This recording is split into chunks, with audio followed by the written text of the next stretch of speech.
എല്ലാ പ്രിയപ്പെട്ടവർക്കും സ്നേഹവന്ദനം. മത്തായി എഴുതിയ സുവിശേഷം 25-ാം അധ്യായത്തിൽ നിന്നുള്ള ചോദ്യങ്ങളാണ് ഇന്നത്തെ വീഡിയോയിൽ.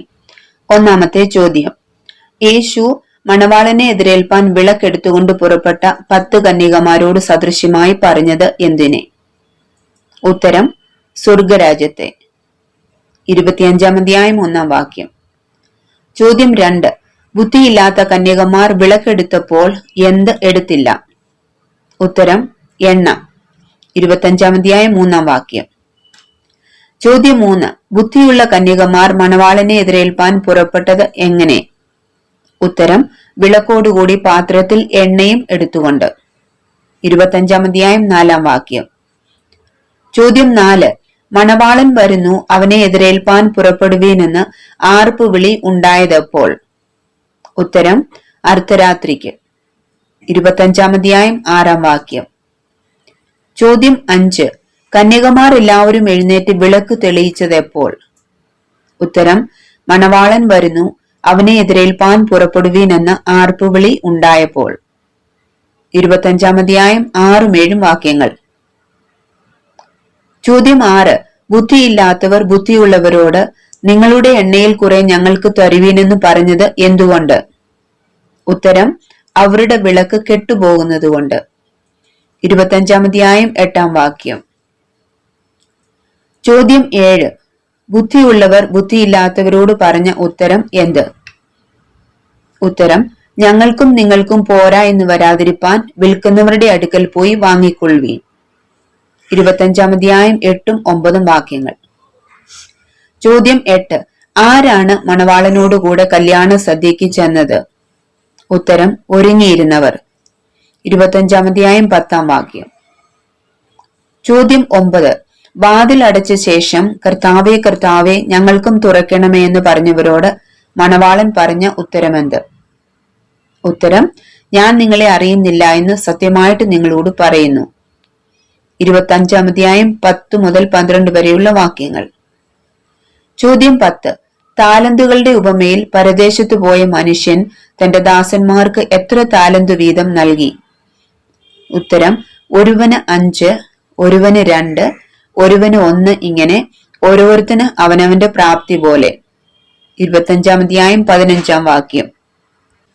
ചോദ്യം 11: 5 താലന്ത് ലഭിച്ചവൻ തന്റെ താലന്തു കൊണ്ട് എന്തു ചെയ്തു? ഉത്തരം: വ്യാപാരം ചെയ്തു വേറെ 5 താലന്ത് സമ്പാദിച്ചു. 25-ാം അധ്യായം 16-ാം വാക്യം. ചോദ്യം 12: 2 താലന്ത് ലഭിച്ചവൻ എത്ര താലന്ത് കൂടി നേടി? ഉത്തരം: 2 കൂടി. 25-ാം അധ്യായം 17-ാം വാക്യം. ചോദ്യം 13: 1 താലന്ത് ലഭിച്ചവൻ അതുകൊണ്ട് എന്തു ചെയ്തു? ഉത്തരം: നിലത്തു കുഴി കുഴിച്ചു യജമാനന്റെ ദ്രവ്യം മറച്ചുവെച്ചു. 25-ാം അധ്യായം 18-ാം വാക്യം. ചോദ്യം 14: താലന്തുകൾ നൽകിയ യജമാനൻ വന്നു ദാസന്മാരുമായി കണക്കു തീർത്തത് എപ്പോൾ? ഉത്തരം: വളരെ കാലം കഴിഞ്ഞ്. 25-ാം അധ്യായം 19-ാം വാക്യം. ചോദ്യം 15: 5 താലന്ത് ലഭിച്ചവൻ വേറെ എത്ര താലന്ത് കൂടി കൊണ്ടുവന്നു? ഉത്തരം: 5 കൂടി. 25-ാം അധ്യായം 20-ാം വാക്യം.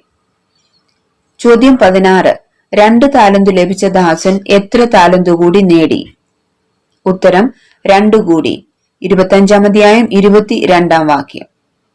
ചോദ്യം 17: നല്ലവനും വിശ്വസ്തനുമായ ദാസനെ, നീ അല്പത്തിൽ വിശ്വസ്തനായിരുന്നു, ഞാൻ നിന്നെ അധികത്തിന് വിചാരകനാക്കും, നിന്റെ യജമാനന്റെ സന്തോഷത്തിലേക്ക് പ്രവേശിക്ക എന്ന് യജമാനൻ പറഞ്ഞത് ഏതു ദാസനോട്? ഉത്തരം: 5ഉം 2ഉം താലന്തുകൾ നൽകിയ ദാസന്മാരോട്. 25-ാം അധ്യായം 20 മുതൽ 23 വരെയുള്ള വാക്യങ്ങൾ. ചോദ്യം 18: നീ വിതയ്ക്കാത്തടത്തു നിന്ന് കൊയ്യുകയും വിതരാത്തടത്തു നിന്ന് ചേർക്കുകയും ചെയ്യുന്ന കഠിന മനുഷ്യനെന്ന് ഞാൻ അറിഞ്ഞു ഭയപ്പെട്ടു ചെന്ന് നിന്റെ താലന്ത് നിലത്ത് മറിച്ചു വെച്ചു, നിന്റേതിതാ എടുത്തുകൊള്ളുക എന്ന് യജമാനനോട് പറഞ്ഞ ദാസൻ ഏത്? ഉത്തരം: 1 താലന്ത് ലഭിച്ച ദാസൻ. 25-ാം അധ്യായം 24ഉം 25ഉം വാക്യങ്ങൾ. ചോദ്യം 19: നീ എന്റെ ദ്രവ്യം പൊൻവാണിഭക്കാരെ ഏൽപ്പിക്കേണ്ടിയിരുന്നു, എന്നാൽ ഞാൻ വന്ന് എന്റേത് പലിശയോടുകൂടെ വാങ്ങിക്കൊള്ളുമായിരുന്നുവെന്ന് യജമാനൻ പറഞ്ഞത് ആരോട്? ഉത്തരം: 1 താലന്ത് ലഭിച്ച ദാസനോട്. 25 അധ്യായം 24 മുതൽ 27 വരെയുള്ള വാക്യങ്ങൾ. ചോദ്യം 20. യജമാനൻ ഒരു താലന്ത് ലഭിച്ച ദാസനെ വിളിച്ചതെന്ത്? ഉത്തരം ദുഷ്ടനും മടിയനുമായ ദാസനെ എന്ന്. 25 അധ്യായം 24 മുതൽ 26 വരെയുള്ള വാക്യങ്ങൾ. ചോദ്യം 21. ദുഷ്ടദാസന്റെ പക്കൽ നിന്നും താലന്തെടുത്ത് ആർക്ക് കൊടുക്കുവാനാണ് യജമാനൻ കൽപ്പിച്ചത്? ഉത്തരം 10 താലന്ത് ലഭിച്ചവന്. 25 അധ്യായം 28 വാക്യം. ചോദ്യം 22. അങ്ങനെയുള്ളവന് ഏവനും ലഭിക്കും, അവന് എന്തുമുണ്ടാകും? ഉത്തരം സമൃദ്ധിയും. 25 അധ്യായം 29 വാക്യം. ചോദ്യം 23. ഇല്ലാത്തവനോട് എന്തു ചെയ്യും? ഉത്തരം ഉള്ളതും കൂടി എടുത്തു കളയും. 25 അധ്യായം 29 വാക്യം. ചോദ്യം 24. കൊള്ളരുതാത്ത ദാസനെ എവിടേക്ക് തള്ളിക്കളവിനെന്നാണ് യജമാനൻ കൽപ്പിച്ചത്? ഉത്തരം ഏറ്റവും പുറത്തുള്ള ഇരുട്ടിലേക്ക്. 25 അധ്യായം 30 വാക്യം. ചോദ്യം 25. ഏറ്റവും പുറത്തുള്ള ഇരുട്ടിൽ എന്തുണ്ടാകും? ഉത്തരം കരച്ചിലും പല്ലുകടിയും. 25 അധ്യായം 30 വാക്യം. ചോദ്യം 26. മനുഷ്യപുത്രൻ തന്റെ തേജസ്സോടെ സകല വിശുദ്ധ ദൂതന്മാരുമായി വരുമ്പോൾ ഇരിക്കുന്ന സിംഹാസനം ഏത്? ഉത്തരം തേജസ്സിന്റെ സിംഹാസനം. 25 അധ്യായം 31 വാക്യം. ചോദ്യം 27. അവൻ അവരെ ഇടയൻ ചെമ്മരിയാടുകളെയും കോലാടുകളെയും തമ്മിൽ വേർതിരിക്കുന്നത് പോലെ വേർതിരിച്ചു. ചെമ്മരിയാടുകളെ തന്റെ വലത്തും കോലാടുകളെ ഇടത്തും നിർത്തും. ആരെ വേർതിരിച്ചു നിർത്തും? ഉത്തരം മനുഷ്യപുത്രൻ സകല ജാതികളെയും. 25 അധ്യായം 31 മുതൽ 33 വരെയുള്ള വാക്യങ്ങൾ. ചോദ്യം 28.